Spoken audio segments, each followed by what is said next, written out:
YouTube. So today I'm going to be making a video and it's going to be on what is in my sewing basket. So I'm going to be going over everything that's in there and all the sewing notions that I use. But before that, I wanted to show some of the sewing projects that I completed just this last weekend. One of the things that I made was this like tote bag. And I like how it came out. It's got a little pocket in here. So I made this bag. This is the first bag that I've made. So I think it came out pretty good. Maybe I'll use it for like a grocery bag or something like that. But I went ahead and sewed this. And another thing that I sewed was this dress. So I made this dress and I'm pretty happy with the way that it came out. I would like to say that it was my first dress that I made, but this is actually the second dress that I made. Believe it or not, back when I was like 18, I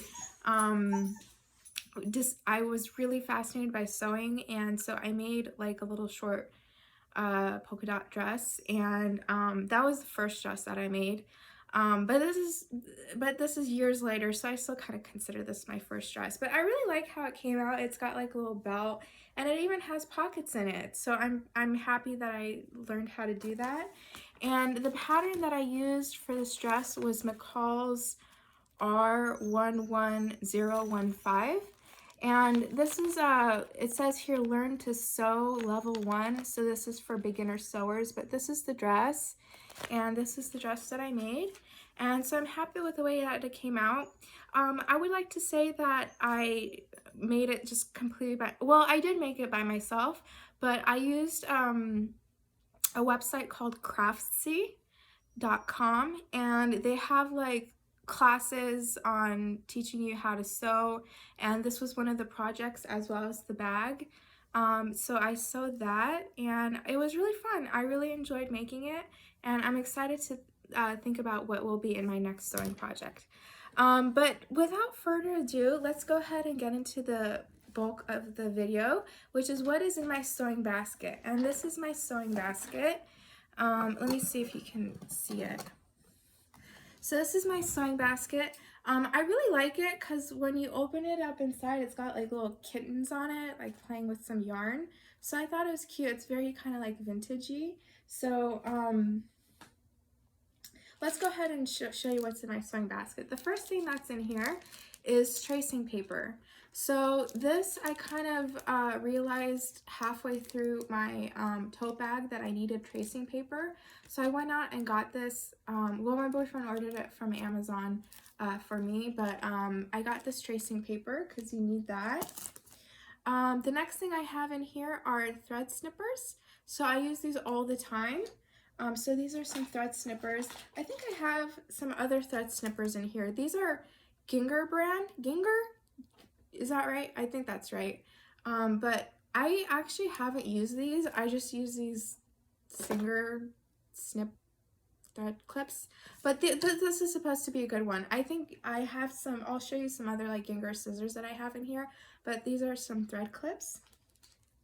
The next thing I have in here is what every sewist, seamstress needs is a seam ripper, because you always make mistakes while sewing and you need to seam rip. So I have that.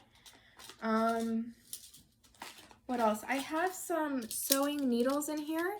I think it's important to have various sewing needles. So I have some universal sewing needles here, some stretch sewing needles, and some more universal sewing needles. So I have sewing needles. I have, of course, the pin cushion, and I use this tomato because I think it speaks to me. It's kind of like old school pin cushion style, which I really like. I think like my mom and grandma had something like this. I know that they have like those magnetic pin cushions, which are a little bit more practical, but I like this. This is cute. It makes me feel good. So I have that. I have, of course, what every person needs in their sewing basket, tape measure. So I have that. What else do I have in here? Well, this is trash. I have machine and hand needle threaders. You can see I haven't really used this, it's still in the package, but I do have that. This is a plate. I haven't used this either, but a lot of my sewing materials I get from Wawak. And if you don't know what Wawak is, you should look into it. Wawak.com, W-A-W-A-K. They're great. They have really great prices on sewing notions. And then another thing I have in here are some safety pins, because you need safety pins. I have some thread. The thread that I use is Gutermann brand. It's I think made in Germany, and it's excellent brand. It's polyester. It's 100% polyester. So I have various Gutermann, and I got these from Wawak, and I got them at a pretty good price. So I got that. I have this also wrist pin cushion. So this is cute as well. It's another tomato, but you just put it on your wrist, and whenever you need pins, it's on your wrist. So that's good. I have some bobbins. These bobbins were for my older machine. I got a different sewing machine, but I used to have an old vintage machine, and these worked for the and then I have these, I don't know what these are called, but they're like little clips or something. So I have that. I have some more thread in here. I have another little seam ripper. These seam rippers, I don't know. I think I'm going to get another seam ripper because this one is just, it's too small, and I think you need a bigger seam ripper. So I have this. This is a pressure foot. I think this is for invisible zipper foot. So I think this is for an invisible zipper foot. And I have some more presser feet in here. I think one is for, I'm still new to sewing, so the one thing that stumps me the most is how to know which one is presser foot. So if you know the difference between presser feet and you have a good methodology between distinguishing between presser feet, please let me know in the chat box. I have a sewing thimble because everyone needs to protect their fingers when they're hand sewing, so this is for hand sewing. I have some pins here, some long pearlized pins, and these are Dritz brand. This is beeswax. To be honest, I haven't used this, but I think it helps with like threading, but I have some beeswax. I have a seam gauge ruler. I think that's what it's called, seam gauge. So it's like a little 6-inch ruler, and it lets you know, gives you measurements. I have this Singer flower stitch attachment.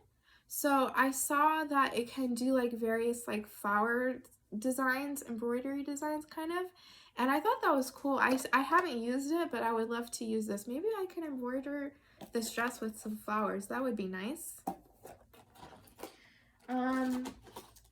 Yeah, I don't know how I ended up with 2 walking feet, but I have 2 walking feet. Walking feet are to help with like when you're sewing fabric that tends to slip, like velvet. Walking feet helps to, what does it say? Feed multiple layers of fabric evenly and without slippage. So I have 2. I don't know how I ended up with 2, but I have this zipper here.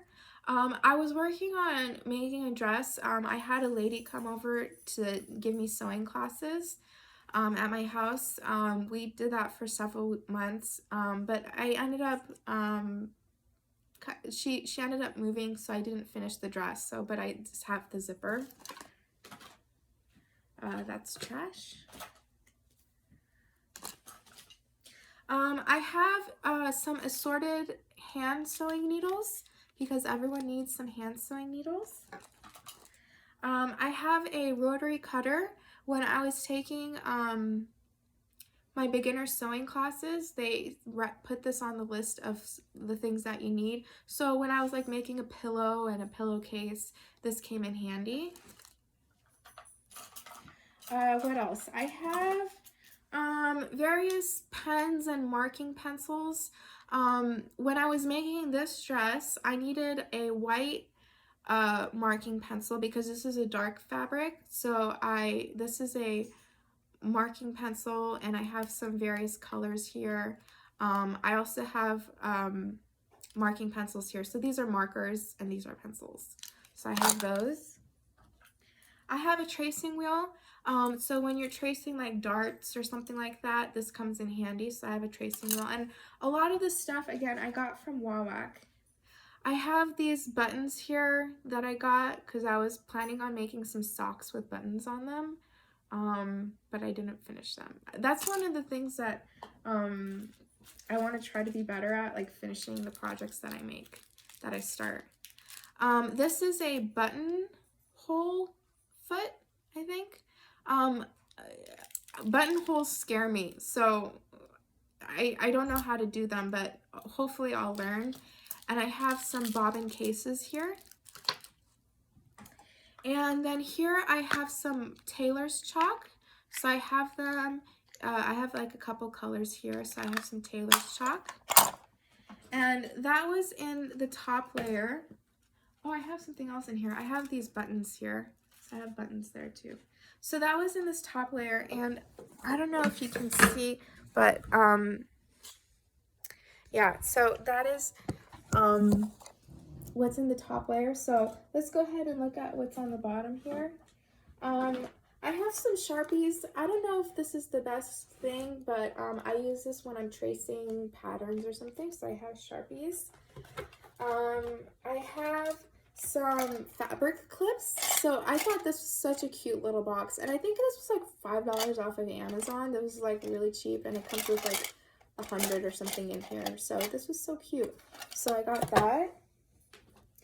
And like I said, I use Gutermann thread, and I got this off of Wawak, but I have like all sorts of colors of thread in here. I haven't used these. I use like the little spools, but I'm trying to go through those, and then I'll use these. So I have that, some more thread in here. What is this? Oh, this is like a little travel sewing kit. So I haven't used it, but it's nice to have in your sewing basket. And then another thing I have in here, this is a bobbin winder. I use this mostly with my last machine that I had, but I sold that one because I don't know, I didn't really like it that much. But this is a bobbin winder, so it winds your bobbins. I have some more pins in here. So you can see here, this is Wawak brand. Again, I really like their materials. I have, I went to the Joann to get that white, to get the, this marking pen, but I just realized I have one in here that's never been used, so there you go, I have that. I have a smooth tracing wheel. I'm not quite sure, this is a serrated tracing wheel, and this is a smooth tracing wheel. It says transfers pattern markings to fabric. So I don't know. I don't know what's the difference between these two, but I have those. And some more thread in here. I have a bobbin case holder. These bobbins don't work with my machine, so I have to get some more bobbins because I only have just a limited number of bobbins. But I have this. And I have this bias tape maker set. You can see I still haven't used it. I don't really know how to use it, but I think it'll come in handy if I ever want to make bias tape. And I have this. This is a needle point tracer. So, what's in here? Oh, it's sharp. So this is what it looks like. It looks like this is just another tracing wheel here. So I have that. Ow. And last but not least, I have the good stuff. I have Ginger brand dressmaker shears or scissors. And I would say if there's, as a new sewist, the one thing that you want to invest in is a good pair of dressmaker scissors. And the brand that I use is Ginger, and I'm so happy with them. You can see here it comes with a little thing here, cover, and then these are nice and sharp and they cut through fabric very easily. So I have these, and these I got off of eBay, but I think you can find them off of Amazon. I don't know how much they go for, but they're much cheaper on Amazon than they are at like retail stores. But you can see here these are Ginger, and these are like vintage ones. I like vintage, so I have that. And the last thing I have in here are pinking shears. So this is like if you want to do seam finishes, you can use pinking shears, and you can see they look like kind of like zigzaggy like that. So I have some pinking shears, and that is all I have in my sewing basket. But that's what I have in my sewing basket. Let me know in the comments if you like this video, and I hope you enjoy, and I will see you guys later.